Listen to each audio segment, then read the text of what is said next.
Los temas tan delicados como es el tema de la frontera tratamos nosotros en Brújula Internacional de conversarlos con especialistas. Precisamente el profesor Vicente Márquez es profesor en la Escuela de Estudios Internacionales de la Universidad de Santa María, fue funcionario del Ministerio de Relaciones Exteriores, ha trabajado en embajadas aquí en Caracas. ¿No le parece, profesor Márquez, que en Colombia, al margen de que tenga la razón, el tema lo llevan a alto nivel especialistas, mientras que vemos acá sobre el tema de la frontera declara todos los políticos y muchas veces no tienen información propia de la diplomacia y las relaciones internacionales? Bueno, en efecto, eso es una característica que desde hace muchísimo tiempo se ha venido observando, sobre todo en las opiniones oficiales del gobierno, que muchas veces son distintos personeros del gobierno los que deciden tomar la vocería y por supuesto esa vocería es la que de alguna manera queda reflejada en la prensa como información del gobierno. Al fin y al cabo son funcionarios que son ministros, asambleístas, o sea, tienen algún tipo de responsabilidad en ese sentido y yo siento que de alguna manera el dar algún tipo de declaración pudiera generar algún tipo de comentario que pudiera después ser malinterpretado del otro lado.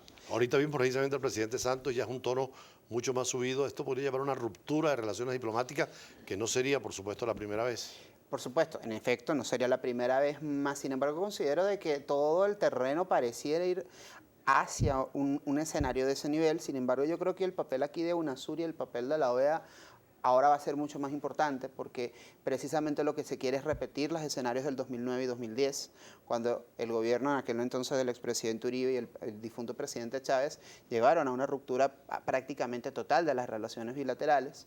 Yo creo que esa situación no debería repetirse. Sin embargo, lo que se está observando y que inclusive comentamos en el negro, en las declaraciones que se están viendo, es que en efecto pareciera que el camino es que inevitablemente las dos partes tomen esa medida, sobre todo hay que esperar por supuesto la reacción de Venezuela ante las declaraciones del presidente Santos que fueron hace unos minutos y muy probablemente se empiece a asomar esa posibilidad. Ayer estuvimos en un acto y usted estaba presente en la Universidad de Santa María graduando abogados y graduando internacionalistas, diplomáticos y juristas.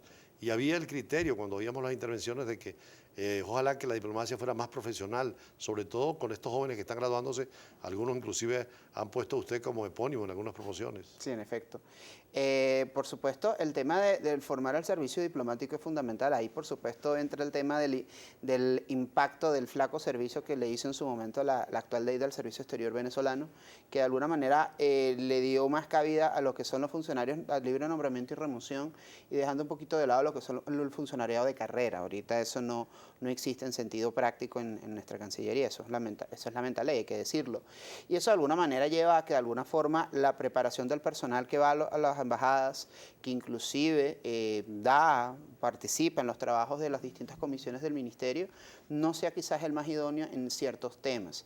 En el caso colombiano, por supuesto, se tiene que siempre manejar el tema de la relación bilateral con mucha mano, mucho tacto, y yo creo que lo que se está observando, sobre todo del lado venezolano, es un endurecimiento de las posiciones, y si vamos a negociar con Colombia en base a posiciones, yo creo que el resultado no va a ser el más idóneo. Y en el caso de Guyana, que se queda un poco olvidado también, hace falta una diplomacia más profesional. Precisamente el lunes el presidente de Guyana fue a la recepción de Brasil en Guyana y el embajador de Brasil dijo frases muy duras, casi respaldando a Guyana. Eso no significa que nos falta trabajar más a los venezolanos y unidos en temas tan importantes como la frontera, el cuadro latinoamericano. Sin duda, tocando el tema de Guyana, hay que recordar algo que quizás no se ha dejado muy claro. Brasil históricamente, en el diferendo con Guyana, siempre ha tenido una posición pro Georgetown. No es la primera vez que Brasil abiertamente apoya a Guyana. Inclusive el silencio que tuvo el gobierno de Brasil justamente en estas semanas previas a la controversia, de alguna manera es una señal de que de alguna manera al gobierno de Brasil les conviene mantener la situación como está y no aventurarse a buscar una solución alterna, que en este caso sería la propuesta venezolana de negociar y buscar una solución que le permita a Venezuela recuperar esos 159.000 kilómetros cuadrados. Ahí el tema de la diplomacia del lado venezolano tiene que ser empezar a trabajar desde el base a la negociación, por supuesto dentro de lo que es el amparo de los buenos oficiantes del marco de las Naciones Unidas, y buscar la manera de que a través de la ONU Guyana nuevamente retome el tema, porque hay que recordar que Guyana ya la figura del buen oficiante no le está generando la misma Guyana insiste simpatía. en ir a la Corte Internacional de Justicia, a la cual recurren muchos estados, pero Venezuela ha tenido una línea tradicional en la Cuarta y en la Quinta República de no ir a ese nivel. Exacto. El gobierno venezolano históricamente, y eso sí en efecto viene desde hace bastante tiempo, se ha puesto a ir al tema del arbitraje por todos los antecedentes históricos que hemos tenido en ese sentido.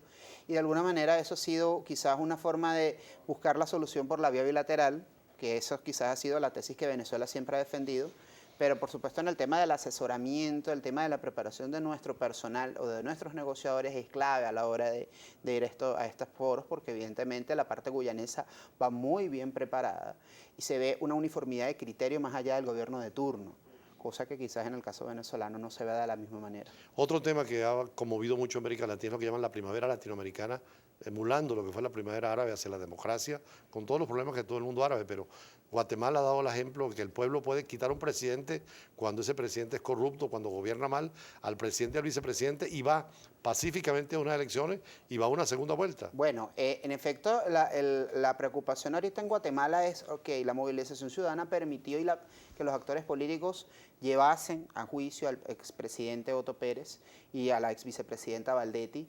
La situación ahora es, bueno, ya el expresidente está siendo enjuiciado y muy probablemente sea condenado por los delitos cometidos.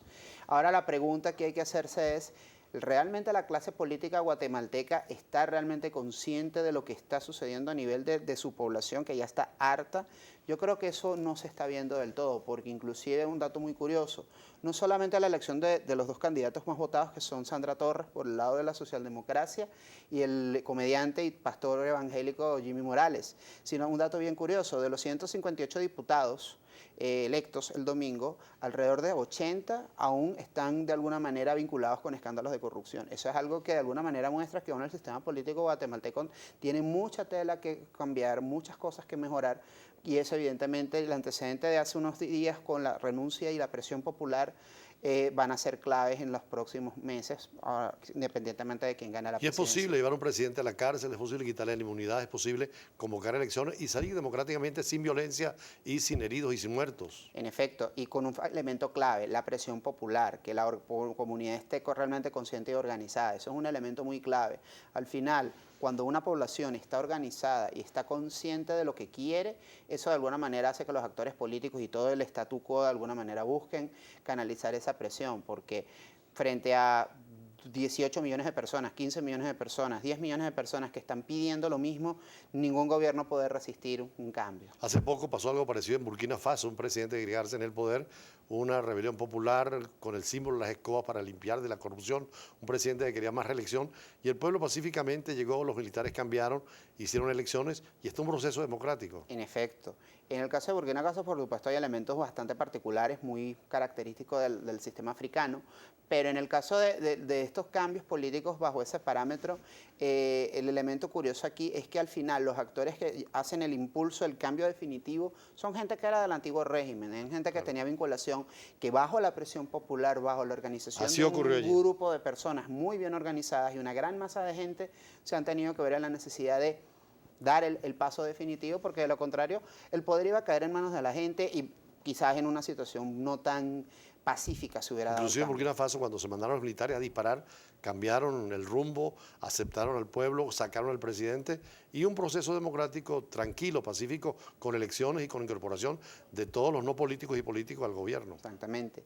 El tema aquí es que al final la presión popular y organizada sobre todo es un elemento clave para los cambios. Y en América Latina y en los últimos años se ha visto que esa presión popular ha generado cambios. El tema ha sido justamente la continuidad de esos cambios.